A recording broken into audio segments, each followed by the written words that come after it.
Good morning, champion. This is Professor Aswin from Government College of Technology. I am Mining Technique Champion Sweda Alangi. Sweda was civil engineer. So என்ன அப்படின்னா இன்னைக்கு centum ஒரு சூப்பரான question பார்க்குறோம். இது ஒரு compound பார் ஸ்டீலும் கான்கிரீட்டும் சேர்ந்த பார் அது வந்து எப்படி வந்து வீடியோ பண்ணுறதுன்னு தான் பார்க்க போகிறோம். என்ன கொடுத்துருக்காங்கன்னா column carried a load of 300 kilonewton and area of the steel AS is equal to 5600 mm.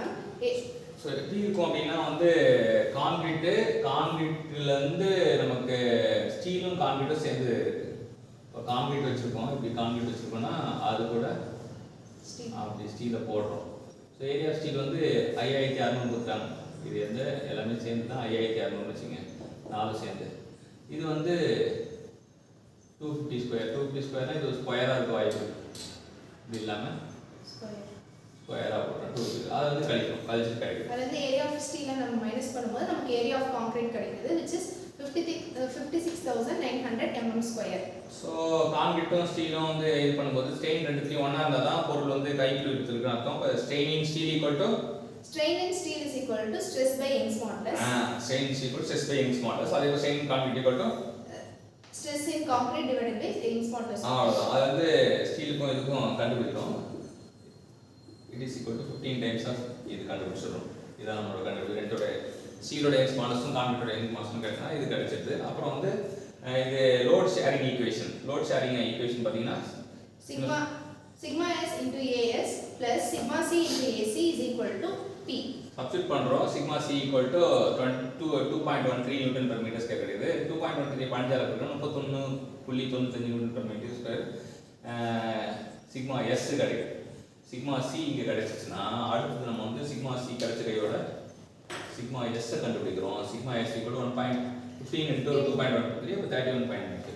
So அடுத்து இந்த காலம் கேரி 600 கிலோ நியூட்டன். அடுத்த கேஸ்க்கு வரோம். அப்ப AC வந்து 6250 minus AS அப்படின்னு இது பண்ணிருக்காங்க. அப்ப strain steel equal to strain இது. இப்போ இது இங்க தேவைப்படாதுன்னு நினைக்கிறேன், பாப்போம். இப்போ சிக்மா S அது 15 டைம்ஸ் ஆஃப் சிக்மா C தான். 4 ஆல பெருக்கினா 60. ஸ்டீல் வந்து 60 அப்படின்னு எடுத்துக்கலாம். சிக்மா சஃபிக்ஸ் C வந்து 4 நியூட்டன் per மீட்டர் ஸ்கொயர் அப்படின்னு இருந்ததுன்னா நம்ம வந்து சிக்மா S வந்து 60 newton per metre square. So substitute பண்றோம்.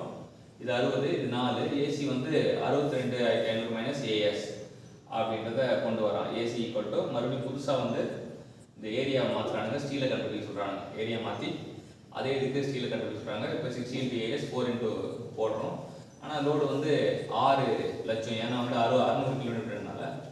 ஸோ போட்டோம்னா AS வந்து 6250 mm ஸ்கொயர் கிடைக்கும். ஃபர்ஸ்ட் கேஸில் வந்து லோட ஸ்ட்ரெஸ்ஸை கேட்குறாங்க, ரெண்டாவது கேஸில் வந்து ஏரியா கேட்குறாங்க. ரெண்டுத்துக்கும் அதே ஃபார்முலா தான் யூஸ் பண்ணுறோம். Case 1 case 2. ஃபர்ஸ்ட் கேஸில் வந்து சிக்மா எஸ்ஸும் சிக்மா சியும் கண்டுபிடிக்கிறாங்க. ஃபர்ஸ்ட் முடிஞ்சது. ரெண்டாவது பார்த்தீங்கன்னா ஏரியா ஆஃப் த கான்கிரீட் கொடுத்துட்டு ஏரியா ஆஃப் ஸ்டீல் கேட்குறாங்க.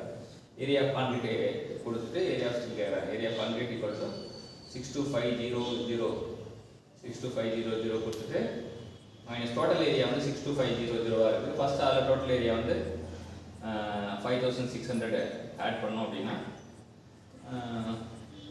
56 அது வந்து இது வருது. ஸோ ரெண்டுமே ஏரியா மட்டும் மாற்றி விளையாடலாம். ரெண்டுமே வந்து சேம் டைப் ஆஃப் ப்ராப்ளம் தான், ஏரியா ஸ்டீல் கேட்கலாம். ஸோ சூப்பரான ப்ராப்ளத்தை நீங்கள் கற்றுக் கொடுத்த ஸ்வேதாக்கு தேங்க்ஸ் சொல்லுவோம். தேங்க்யூ.